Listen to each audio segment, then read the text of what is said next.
All right, welcome to episode 30 of Hockey Talk in the Desert Southwest. It's a big night tonight. It's a college hockey game, actually a weekend series between two of the newest programs in NCAA hockey. As you can see behind me, we're here at Gila River Arena in Glendale, Arizona for the Arizona State Penn State series. And we're looking forward to having a great show for you tonight. We've got some great guests. We've got a season ticket holder. We have the state press reporter from Arizona State. We have both head coaches, and we have the play-by-play man who's calling the game tonight for Pac-12 Network. So without any further ado, let's get started with segment number 1 of Hockey Talk in the Desert Southwest. The Ice Den Scottsdale has always been the coolest place in the desert. Now with the addition of the Ice Den Chandler, our 2 locations hosting 5 sheets of ice make the Ice Den your home for youth, travel, and adult hockey leagues. Our nationally recognized Learn to Skate programs offer world-class instruction for skaters of all ages. Our pro shop features equipment and apparel with the top hockey and figure skating brands. 18 Degrees Express with the Chili Bean Cafe make the Ice Den the perfect place to host your next birthday party or special event. Visit us online at coyotesice.com. All right, we're back. We're back to visit with a season ticket holder. He's all garbed up for us here today for the big series. We got Mike McNally, who's also the director of activities at Scottsdale Community College, season ticket holder here for Arizona State hockey, and an ASU alum, correct? Yes, sir. Yes, sir. Well, Mike, welcome to the show, first of all, and tell us a little bit about this series and what you think of it. Being here at Gila River, you've been here before, and now we're back and we're playing Penn State, so give me some opinion. I've been looking forward to this series. Obviously, Penn State being the other newest club, along with Arizona State, it's something that we've been kind of measuring ourselves up against. So it'll be interesting to see Penn State coming in off 2 back-to-back 20-win seasons. A regional final just fell short of the Frozen Four last year. This year, 5-7 start for them. Tough games at Notre Dame last week, but they got a lot of team speed, and this program is something that we can look to aspire towards. You know, I talked to Coach Powers and Coach GADOWSKY earlier today, and we talked a little bit about the similarity in the programs, but yet the differences. And obviously the big differences are Penn State's already in the Big Ten, so their conference is already there and ready-made for them. They also had an arena there ready-made for them, so with the help of Mr. Pagula. So that's obviously the big differences. But as far as team-wise, they're both recruiting pretty well. The teams on paper seem to be pretty close. Is that your opinion as well? Yeah, I mean, I think it's just like you said, I mean, they came into this thing with a gift that was 3 times larger than ours. Right. And they come in with a building and they have a conference. Yet when you look at those recruiting rankings last year, I think we were a spot ahead of them. I think we were. And we don't have a building and we don't have a conference. So that's a pretty amazing thing for what we're doing here. It gives a lot of hope as a season ticket holder, as an ASU alum, to know, Coach Powers has this thing clearly on the right track. And, Penn State is 2 years ahead of ASU in the program. So if we project things forward, we're looking at just a handful of wins the first couple of years, but now we're hoping to be in double-digit wins this season and then make that next step next year. And as your classes grow, so does the optimism, correct? Absolutely, yeah. We had 3 wins that first year against D1 opponents, 8 last year with the D1 opponents. So, we're looking to make a jump this year, and with the talent that we have coming in next year, we're going to continue, I think, see those progressions as we make our way up. Now, you're a season ticket holder, so that means you sit yourself right at almost center ice at Oceanside. Yep. And now we're out here at Gila River. Yep. I asked Joey DeCord this morning, I said, is there any difference for you? And he said, well, not really. It's still hockey, but he likes the feel of an NHL rink, and I'm guessing as a season ticket holder, you'd like to see something similar to this, right? Yeah, absolutely. I mean, nothing against Oceanside and all. I mean, that's our home for right now. But when you come here and you got the video boards, you get the great sound systems, those things that you like to see inside arena. Now, obviously, it's huge, and we wouldn't want to play in something this large because it'd be tough to fill. But just to come in here, these type of amenities, I think it's awesome for our student athletes, and as fans too. It's a lot of fun to come over here as well. And when we talk with your director of activities hat on, when you talk about a building, you also talk about increased revenue, right? And so there are some expenses, but obviously you can sell some advertising in it. You can sell naming rights, different things like that. So that's important, isn't it? Absolutely, it's important, and I think this program here is going to really take off here in the Valley. I mean, it's already starting. That momentum is starting to build. They get that building in there. I think you're going to see a lot of that support, that community support from advertisers, and come in. You'll see that. I think we'll see more Pac-12 Network games come in there as well with it. So I think it'll be great for them. You know, and you and I have both been, and we've seen the lines of students that were turned away at Oceanside, and I know Coach Powers hates to see that, but he also likes to see that because that shows me that there's some support there, and I know they're bussing over people tonight, and they're hoping for a good 2,500, maybe 3,000 with walk-up traffic tonight. So as a season ticket holder, is that something you'd like to see too, a little more numbers? Oh, absolutely. I grew up in Vermont, so at the University of Vermont, Gutterson Fieldhouse, it's one of the great historical barns in college hockey. And the students wait outside the venue, you know, to getting the tickets inside there, and they come rushing in. And so you're right, it's a little bit of a double-edged sword. You know, it's great to see the interest, but when we're turning them away over Oceanside, that's, you know, you kind of cringe a little bit, right? And so yeah, if we can get a good turnout here, especially with this game being on Pac-12 Network, you know, for people to, you know, as we're showcasing our program, would be fantastic. I'm hoping that we do get a good crowd. You know, Guy GADOWSKY told me today that they sold out their 1,200 student tickets in 2 minutes and 12 seconds. Yeah, I'll tell you what, we won't be far behind. I really think once this thing gets on campus, it's more accessible for our students. I was just talking to a sports management class just yesterday over at ASU and telling them, we were talking about hockey, and I think as these students get exposed to the sport, the speed of this sport, the physicality of this sport, I think it's really going to be contagious on this campus. I really think this will explode. Tell me a little bit about, you know, I know you watch a lot of college hockey and you've seen everywhere that's possible probably, but give me your feelings on this program and where you think they're headed this year. How good can they be? I thought coming in, my hope was, you know, it'd be around the 500 mark. I think we've kind of stubbed our toe a little bit this year. I think, as Coach Powers has said, we could have reversed some of this record that's around. We got some tough sledding coming in, right? I mean, we've got some tough teams coming in there. I mean, Princeton right now in the ECAC, that they're very underrated coming in. And when you looked at that before the season started, you're like, maybe that would be a couple games we pick up. But the ECAC's looking real strong.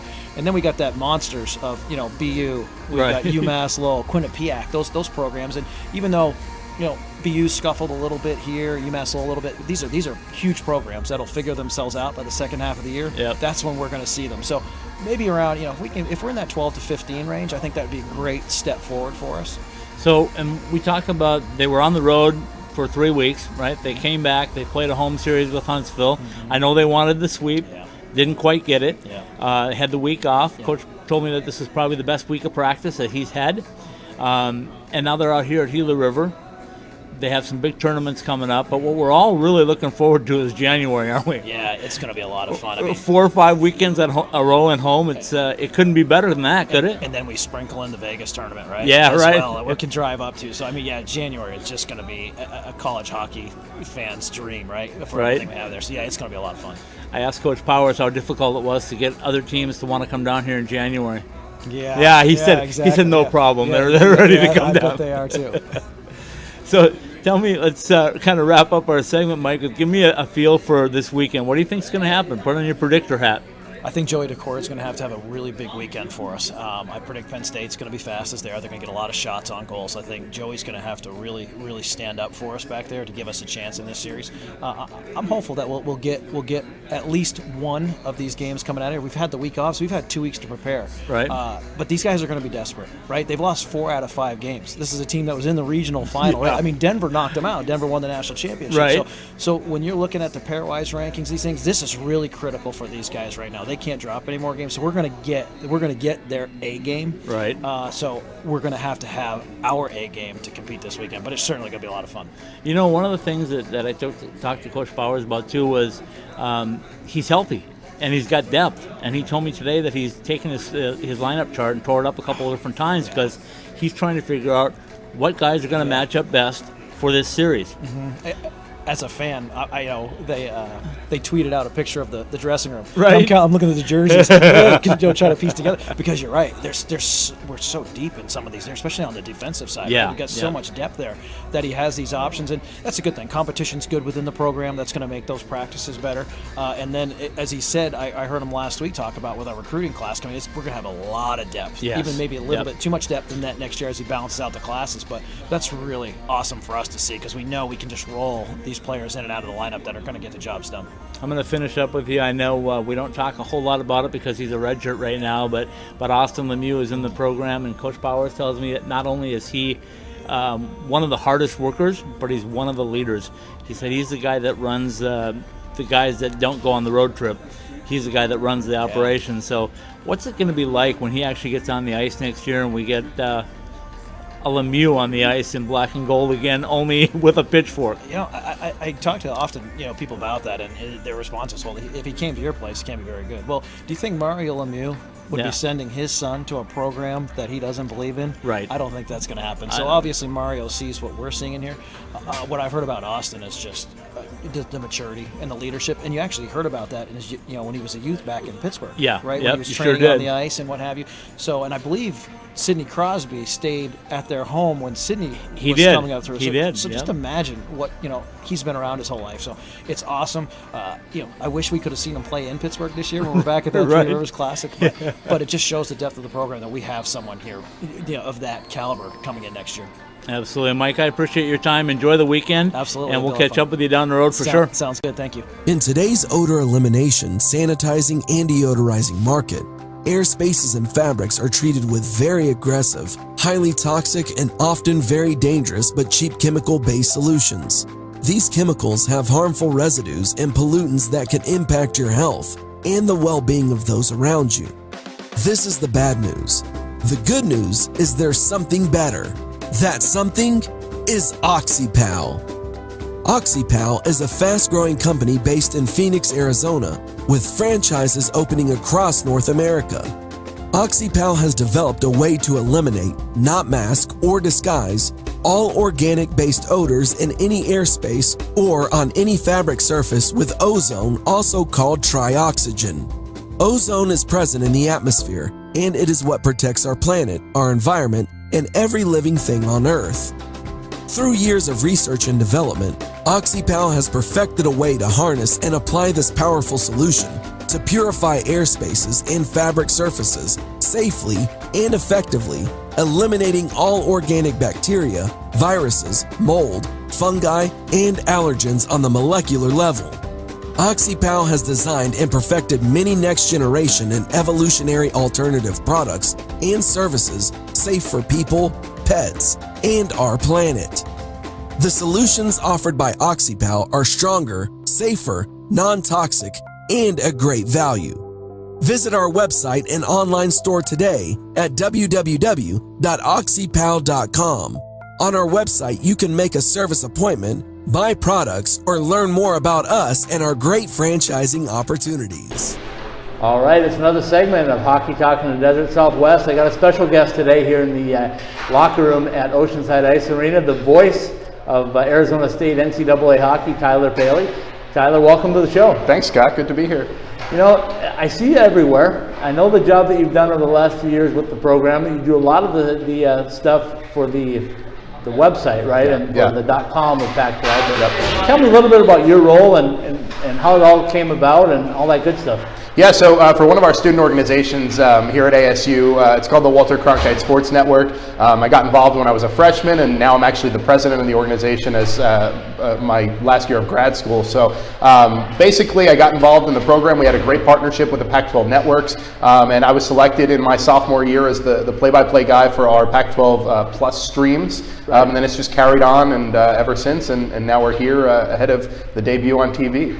So when you saw it, did you saw the opportunity? I guess you saw NCAA hockey as something that was going to grow, didn't you? I did, and I grew up playing hockey. I was a goalie for many years. My dad was my coach, so it was a fantastic sport for me to hop right into, especially as an underclassman. And I really just wanted to get my feet wet with covering sports overall, doing play-by-play, and it just all the pieces fit to where hockey was the best possible sport I could get. You and I run into each other a lot in the I don't know what we call the press box here, but it's a cozy confines. How about that? Absolutely. So this weekend, like you said, you get your TV network debut to call a game at Gila River Arena. What's going through your mind right now about a week ahead of time? A lot of nerves.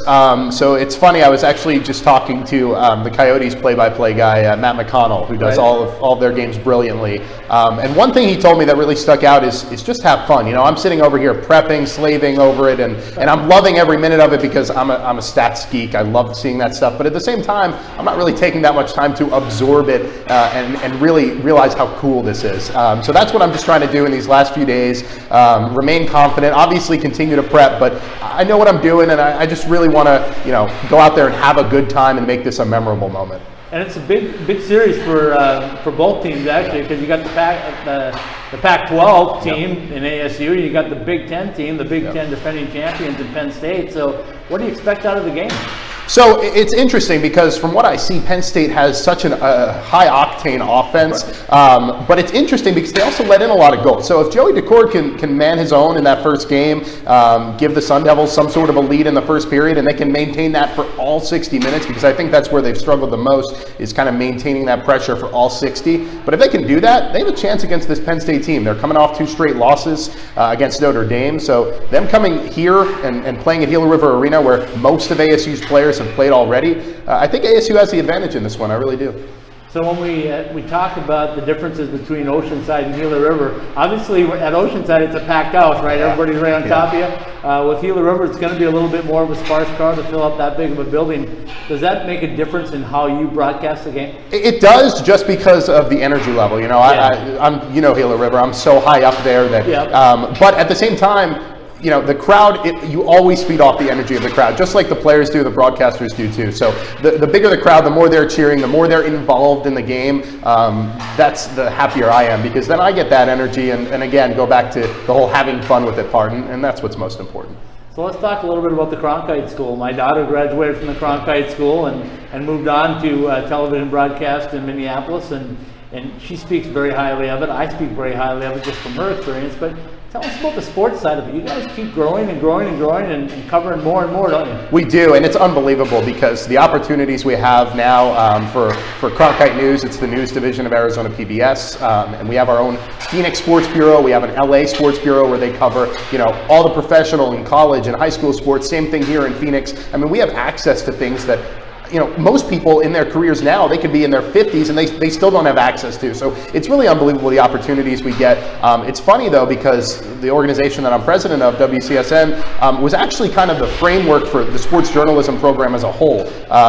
We were the first club to really cover ASU sports, and then it started growing, more clubs started coming. Obviously the state press always had great sports coverage, but then growing, and then finally they decided, hey, let's add a sports bureau, a sports journalism major, and now it's absolutely huge. You know, people are literally seeking out the Cronkite School to come cover sports, which in my opinion is unbelievable. Now let's talk a little bit about social media and the effect that that's had on sports coverage. I mean, obviously we do a lot of it and you guys do a lot of it, but everybody now is almost a journalist, aren't they, when they can throw something out there? Absolutely. You know, citizen journalism is not even, it doesn't even need a term anymore, because you're right, everybody, you know, is a reporter in their own way. The distribution of information, whether that be sports, whether that be news or society, is so prevalent in today's world, which is a good thing. You know, people have access to information that we've never had access to before. So in my opinion, as long as you're using social media smart and effectively, it's a great tool. So you got this weekend now with Penn State and ASU, and I know you're looking forward, like I am, to the Ice Vegas Invitational coming up in January. So give me some thoughts on that. Well, I'm just really excited to go up there. I've never actually been to a hockey game up there at T-Mobile. I don't know if you have, but I have. Have you? I'm sure the atmosphere is electric. I'm sure 4 fantastic hockey teams, and I think ASU kind of has the ability with this. You know, it's a short drive up, and they have the ability to really promote their program and promote what ASU hockey is, what hockey in the desert is, and the fact that it's growing, because it is. I'm going to give you a chance to throw a little bit about Hell Frozen Over and the GREG Powers show. It's catching on. It's fun, yeah. The guys love it. The fans love it. The guys love it, and it's awesome because Powers is so into it. It's funny because Coach Powers and Mitch Terrell, the wonderful SID here, they approached me this summer about doing it, and I was all in immediately. It's unfortunate because I don't know if you can hear it. My voice is a little scratchy today, so I won't be hosting it today. But it is going on today at 6:30 p.m. So if all your viewers want to head out there or watch it, that'd be great. But it's unbelievable. It's just more of a casual conversation with Coach Powers. You know, we sit here, we interview him, we do whatever we do, but it's more of that casual, laid back, and you get to know somebody like that, which is so important for a guy in my position, because you kind of create that relationship without making it unprofessional in any means. You create that comfort level, and you just become more comfortable with each other, which is great. And then the fans get answers to questions that they never even knew existed. Yeah, that's kind of neat. And the one thing with Coach Powers is he is so open and willing to do stuff like that. I know that he sees his program as in the growing phases still, but you know, I was up in UNLV this weekend, and I was telling him that everybody that I see, the first question out of their mouth is, "Hey, how's Coach Powers doing?" Yeah, he has a coaching tree. Yeah, it's unbelievable because, you know, I've always said that he is, you know, the best coach to kind of grow up with in my journalism career because he's so willing to answer anything. He's so willing to be accessible, to do anything. It's funny, I was just talking to actually my color analyst for this weekend, Tim Gasson, yesterday, who's the media relations director down at U of A. And he could not rave more about Greg Powers. He's known him for, I think, 15, 20 years at this point. And it's just so funny how widespread Powers' effect is because he's just so willing to talk to you. He's so open with you, honest with you, and he cares. And he's very polite, professional, and it's just a great coach to kind of be around all the time. Well, Tyler, I appreciate your time. I know you're going to do a great job out there, and we'll look forward to listening, watching, and seeing your work down the road. Thanks a lot, Scott. We need you. We need you. We need you to support Wildcat hockey. The Wildcats are back in action, and it's time to show your U of A pride at the TCC Arena. Please call for tickets or come to the TCC box office. U of A hockey is affordable and fun for the entire family. We need you. We need you. We need you to support U of A Wildcat hockey. All right, we're back with another segment of Hockey Talk in the Desert Southwest. As you can see, I finally brought in somebody that's prettier than the rest of them. No offense, guys.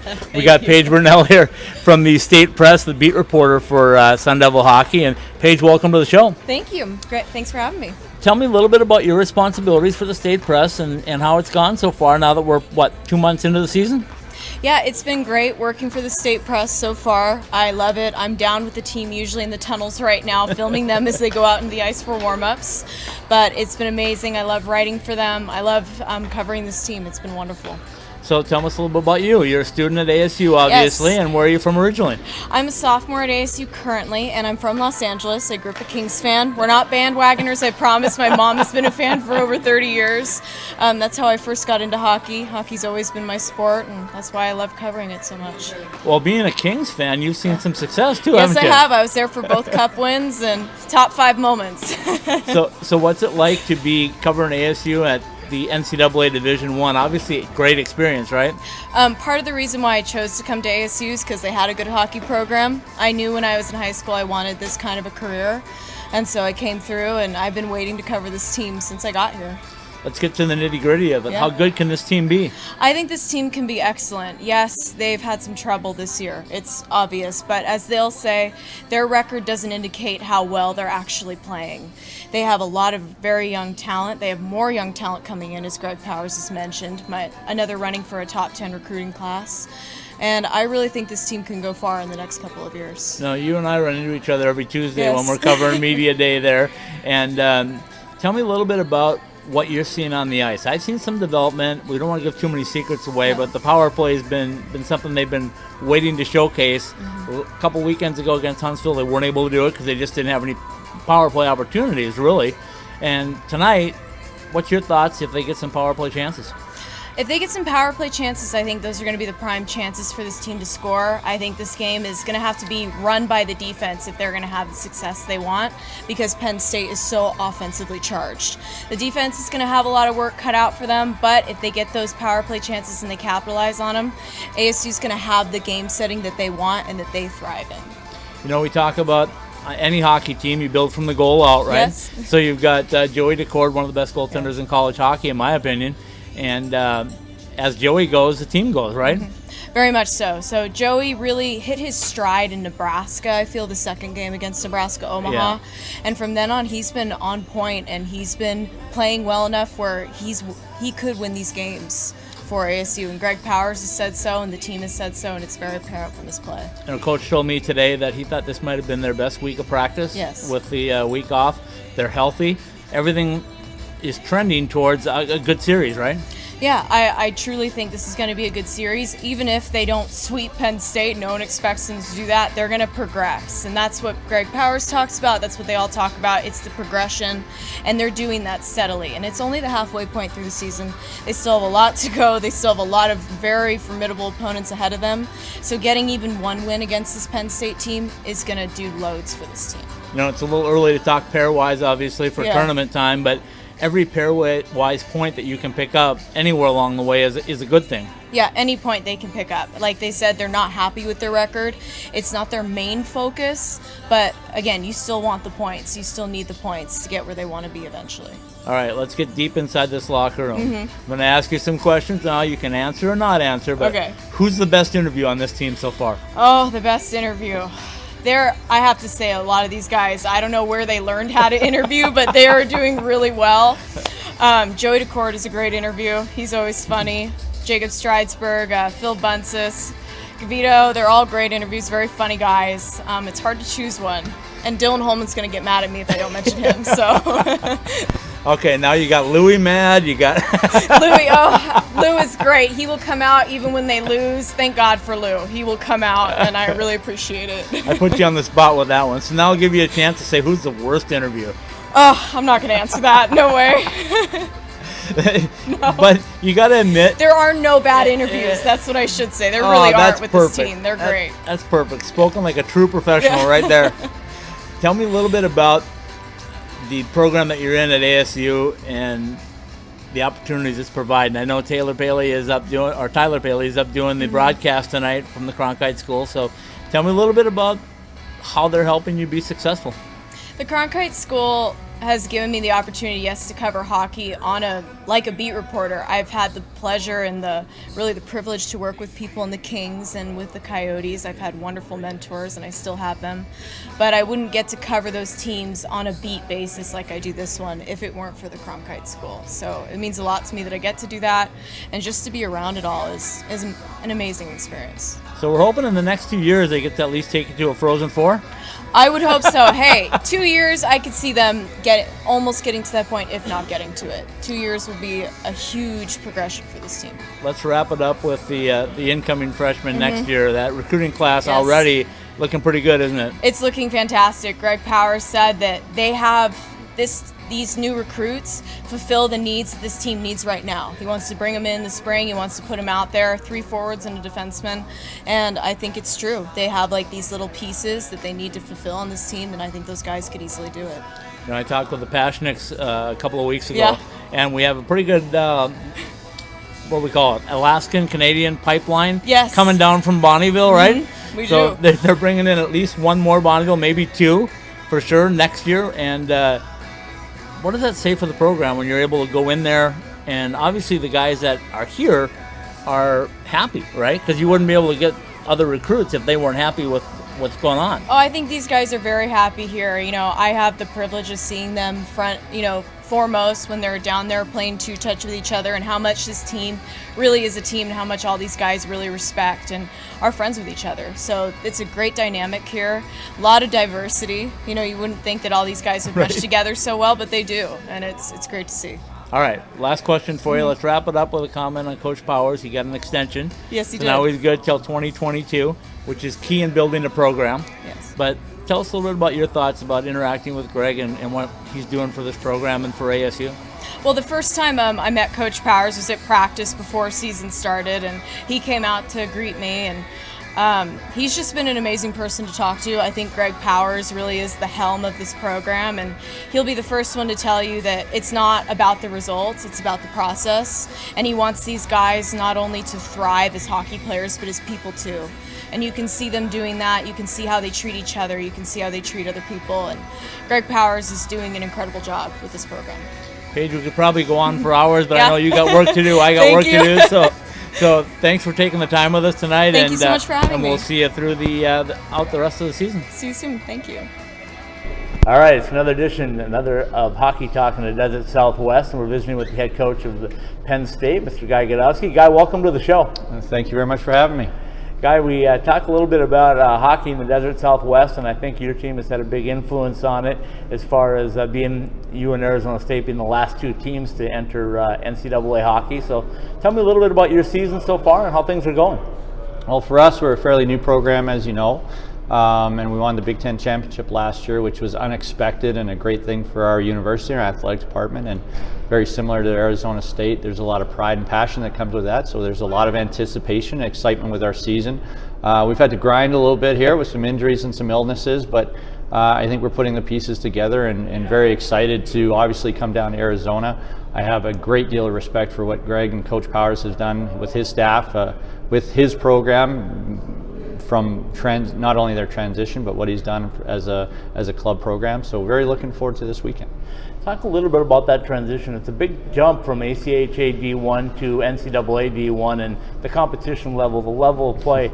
Tell me a little bit about that. Well, yeah, it's a much different deal. It's the one thing that I think is a benefit is with Coach Powers, he's had his hand in everything, from equipment to compliance to booster clubs to everything, and it gives you a good foundation and base of what to expect. But the rules become different, so it's not only the on-ice product that you have to really spend a lot of details on, it's the things that happen off the ice. The compliance for a club program compared to a Division I program is a world apart. So there's a lot of different details that become time consuming that you probably don't anticipate. But I know he's in for a very fun ride, as well as Arizona State University.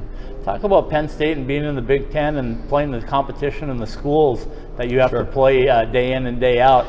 Tell me a little bit about what that's been like for your program. Well, you know what, that's a big draw. That's why I think athletes come to Penn State. If you're not only to be a student athlete and get the great academic experience that Penn State can offer, but you're to play you come because you want to compete against the very best. And in many sports, including men's ice hockey, you have some of the giants of college hockey with Wisconsin, Michigan, Michigan State, Minnesota, Ohio State. Now Notre Dame has jumped in.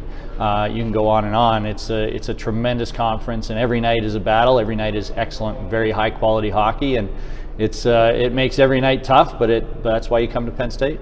And last year you guys won the Big Ten Conference Championship, or the tournament champion, right? So you had the opportunity to advance and play in the NCAA tournament. What was that like for your program, for your guys? How did that help recruiting, all that good stuff?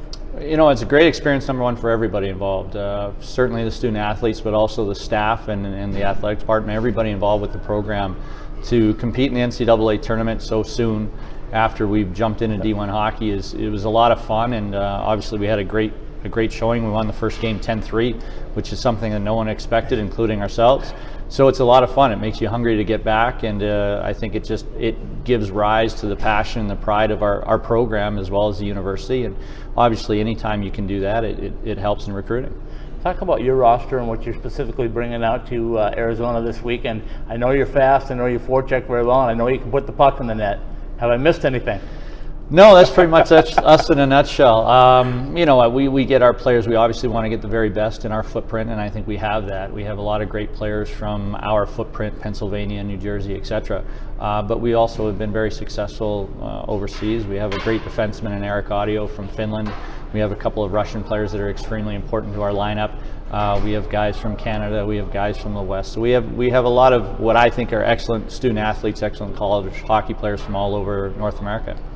When we talk college hockey down here, obviously Arizona State is the draw, and the struggles that they go through trying to find a conference, trying to find an arena. You guys have been through that, not quite as difficult probably since you're already in the Big Ten, but tell me what that process is like. You know what, it's detailed, it's exciting, and there's peaks and valleys, but one of the things that I love about what Arizona State's doing is, first of all, Terry Pegula, who is our everything to us. I mean, his vision was not only for Division I hockey at Penn State. His vision was to be a catalyst for other great universities, such as Arizona State, to jump into Division I hockey. So I think Mr. Pegula was probably, aside from everybody here at Arizona State, probably the most happy person to hear about Arizona State jumping into D1 hockey. There is peaks and valleys that go with it. It's a lot of work, but it's a lot of fun work. I'm sure it'll happen. And what's really most optimistic to me is once you have Arizona State here in the West, I'm sure that others are going to follow. And this is going to be, I mean, there's great hockey. You look at just the number of great NHL teams along the West Coast, in Canada and the States, right here in Arizona. It's going to be exciting for college hockey when this takes off. And where do you see college hockey 5 years down the road? Do you think there's going to be more teams jumping into NCAA Division I? Absolutely, and I don't know if I can put a year number on it, but for sure it's inevitable. I don't know how long down the road that is, but it is inevitable that more great universities are jumping into Division I hockey.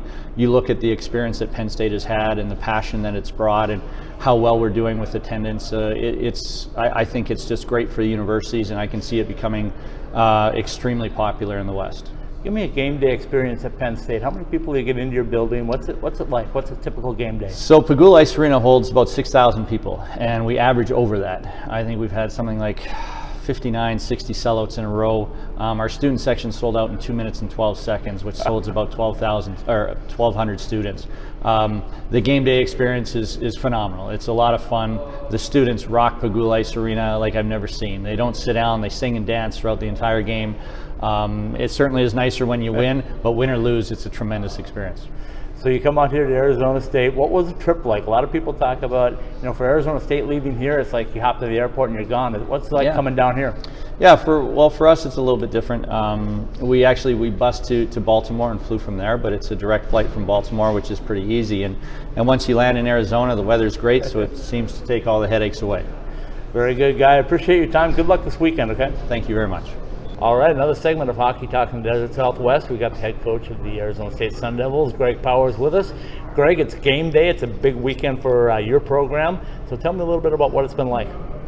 It's been a good week. I think we've looked really sharp all week in practice. You could argue, we think this might have been our best week of practice so far.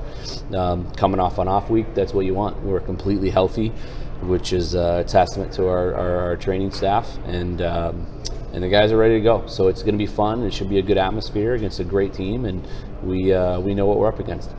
So you guys got a chance to get a little morning skate in this morning to get a feel for the ice. What did you see from the guys? How they react? Sharp, crisp, ready to go. I mean, we haven't really posted our final lineup yet. You kind of want to look in their eyes and see how sharp they are and how ready to go they are. And I told them, I said, you guys are all ready to go. I can't look at one kid out here that doesn't look prepared to play tonight. And that's what you want as a coach. So we have some tough decisions to make, and we're gonna make our final decisions just based off of matchup and who we think matches up best against a really good, heavy, hard skating team. All your years of coaching, how nice is it to have the depth like this, to have that a talented roster that you can pick and choose? Yeah, I mean, I think it's good. That's the struggle you have as a coach is with where we are as a program. We have depth, and we're really balanced. But really, lines, 1 through 4, you got a lot of the same player, and everybody's ready to go. So these kids are making decisions really tough, and again, you'd rather have that as a coach than to go into a game day just knowing exactly what you want. You and I have talked off camera plenty of times about this program and the Penn State program and the similarities of the two, but give us a little on-camera stuff about just how close your two programs are. Yeah, I mean, it's there's comparisons I think that can be drawn, and then there's some that can't be. I mean, it's they've done such a good job in trailblazing a path for startup programs that they're certainly the standard. They're the standard for sure. Both from an organizational standpoint and an on-ice product success standpoint. What Coach GADOWSKY has done is remarkable, and I have a tremendous amount of respect for him and their university and how they've gone about building their program. And there's things that we've learned and can draw from off of what they've done, but our model, like I said to a lot of people, is completely different than theirs. And we're playing out in 30 miles from campus until we get our building situated, which will be very soon. And from day one, they've had their solution at the palm of their hands, and that's a huge advantage. And they've, to their credit, done well with it. They've recruited incredibly well, and they continue to, and have had a ton of success. So if we can follow in their footsteps a little bit, then I think we're going to be happy. I had a chance to visit with Guy just a few minutes ago, and he was telling me about Terry Pagula and the influence he's had and the excitement he's had, not only for their program, but also to see your program on the rise. He generally wants to see hockey grow, especially college hockey. So what are your feelings on Mr. Pagula and what he's done for hockey? Well, I mean, anytime one guy can just insert a domino effect like he did into a sport that really was starving for growth, I think, hats off to him, and hats off to the group of donors that have made us what we are, because we simply would not be here without them.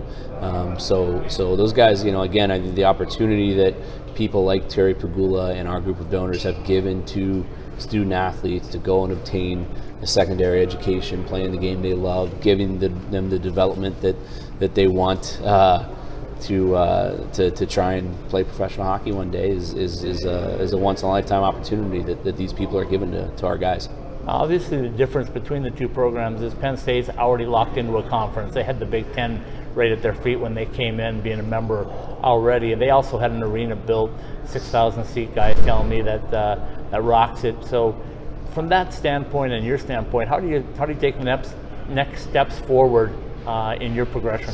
We're focused. It's day to day. It's day to day. You know, I can control what I can control, and I'm focused on what I can focus, and that's what we preach to our kids and our staff every day.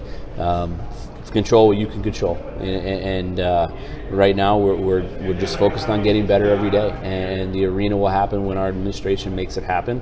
And until it does, we're gonna be thankful for what we do have. We're not going to talk about what we don't have. We're not going to use what we don't have as an excuse, because we have a lot. We have a lot that is given to us to be successful and continue to grow this program how we want to grow it, and that's what we're going to do. Let's wrap it up with just a quick synopsis on Gila River Arena and what that means to your program to be able to play out here on a weekend like this. Well, again, it's a testament to the Arizona Coyotes and AEG for allowing us to come out and continue to play in this venue when it makes sense. And we I think probably would like to come out here a little bit more than 3 times a season. But we're thankful. We're thankful for an entire weekend out here against a marquee opponent, and then we have Quinnipiac here in January again. So it's good. I think it's great for both sides. I mean, what opponent doesn't want to come in and stay out at Westgate and in a nice hotel, and there's restaurants and all kinds of things to do. You can just walk to. It's a perfect setup. So it's just. We could just lift it up and move it to Tempe. It'd be even better. So it's awesome. The kids like it, and we're happy to be out here. I guess I lied to you. The final question is, tell me a little bit about the fan support you're hoping for this weekend. Yeah, I mean, obviously, the more the merrier, and I know they're going to do some creative things with the seating to make it a little bit more of an intimate venue, which is good. We'll draw the curtains in the upper deck, and we're hoping for a few thousand people. I think that you always are going to get more people on a Saturday than a Friday, so tomorrow will probably be a little bit stronger, just because of traffic and work and all that good stuff. But I know that ASU and the Coyotes have done a good job promoting the game, and we're hoping for a good turnout. Coach, good luck this weekend, and we'll talk to you along the way. Thank you.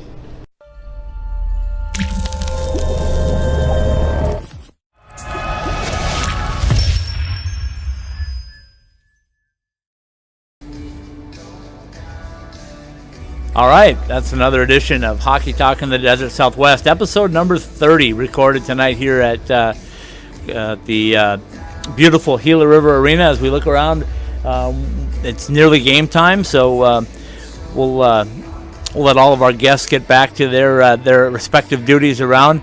We'll also go ahead and thank some of our sponsors. Of course, we also want to thank our friends over at Oceanside Ice Arena, at the Ice Den Chandler, at the Ice Den Scottsdale, our friends at OxyPow for all their help, our friends at Swag Hockey. I always appreciate Swag and everything they do for us. So I will throw out a reminder, if you want to become a partner with us, we'd love to have you as one of our corporate partners here at Icetime Hockey Southwest.